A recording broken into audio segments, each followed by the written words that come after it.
nice. I do. It's my word.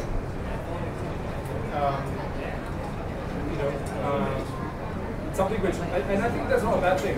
Sometimes it's not a bad thing just for people to have a sense of like your work, because then you grasp the level of trust that they have in you. That means me as their, if that grasp it, then later on the formalities can follow. I made so many hiring decisions, and I can't say oh you just shelves. The shelves is like, look, if there's a fit, there'll be that, right? If there's no fit, then the opposite might happen. Like you might have to part ways. So it's always a fit. So you have to do all that decision. Closing this question. Any questions on funding? Sorry, on the challenges.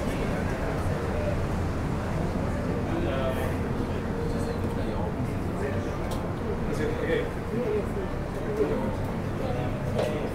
Marketing. I have job street. Okay, what was the question about job street? What makes job street so great? What makes job street so great? Parsimonious during bad times, good times. Parsimonious. I've learned a whole lot about cost, managing costs in job street. Mark Chang is a parsimonious guy, right? Try extracting $1 out of a contract. Right?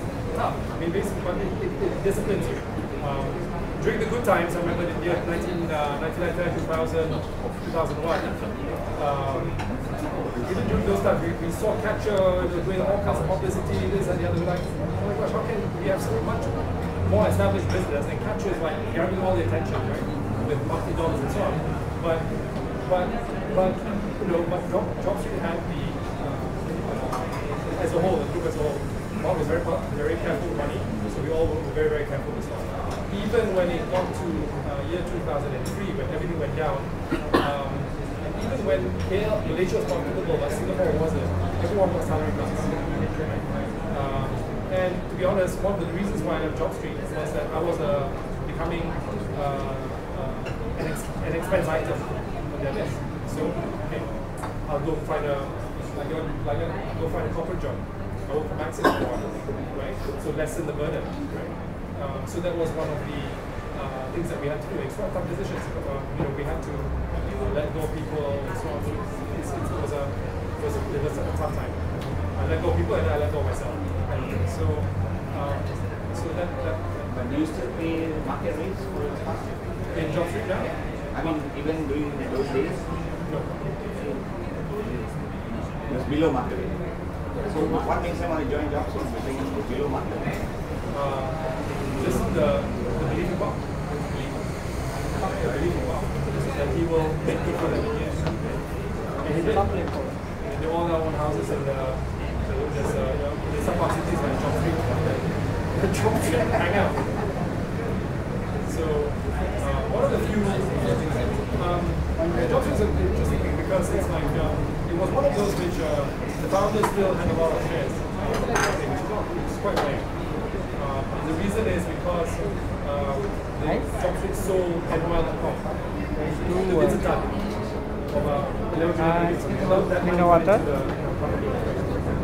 So NOL now has gone back.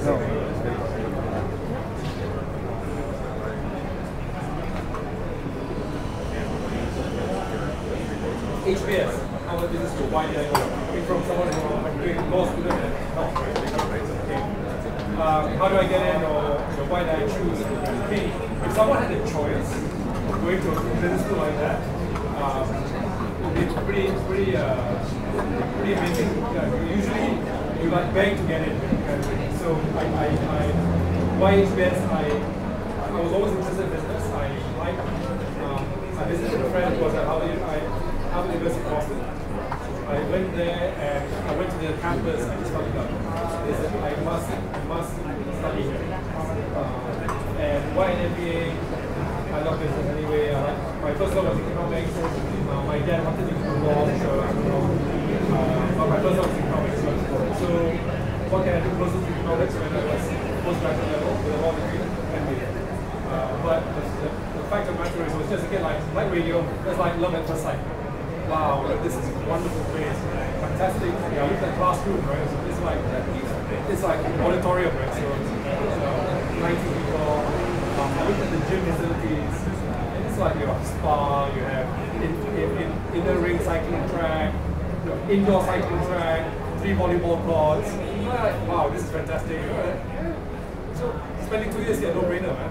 So the tough part was writing, right? And then writing essays. So I wrote to Harvard, MIT, Stanford, UCLA, and one other place.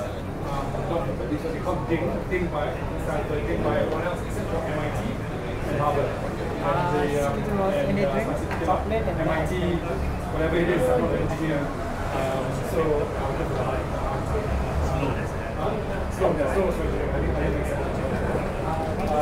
I consider myself fortunate because I think the nice thing is if you're Malaysian and you're applying to Harvard, they're like, you're from Malaysia, you don't get many applicants from Malaysia. My the 2 other Malaysians that went to Harvard, one is now different career tracks. One is now deputy, the second economic of Temasek.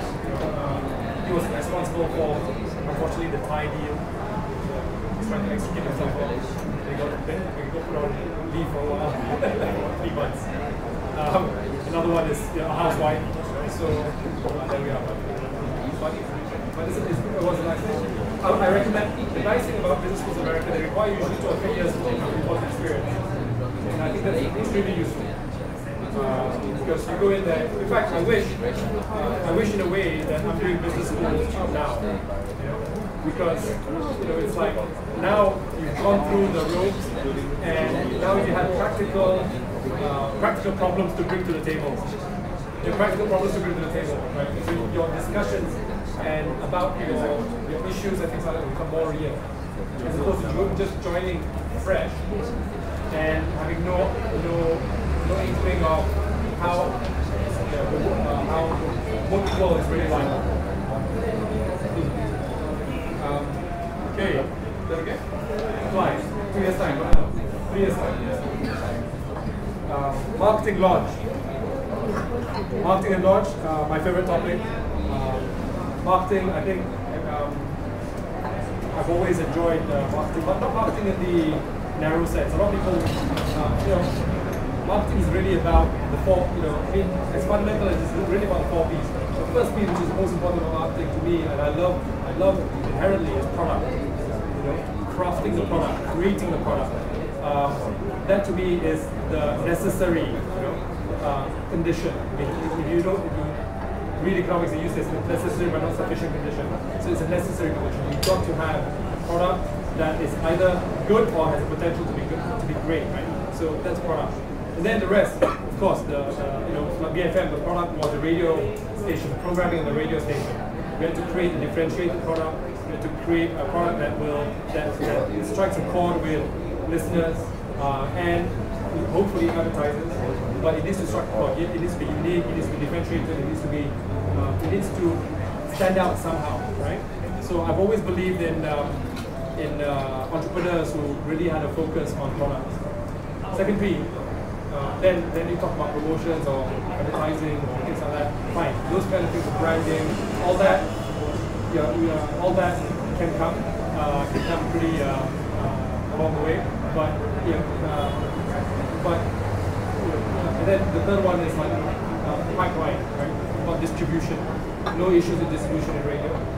The handset is still there. And the last one is price, right? Price is the easiest thing to do. Everyone competes on price.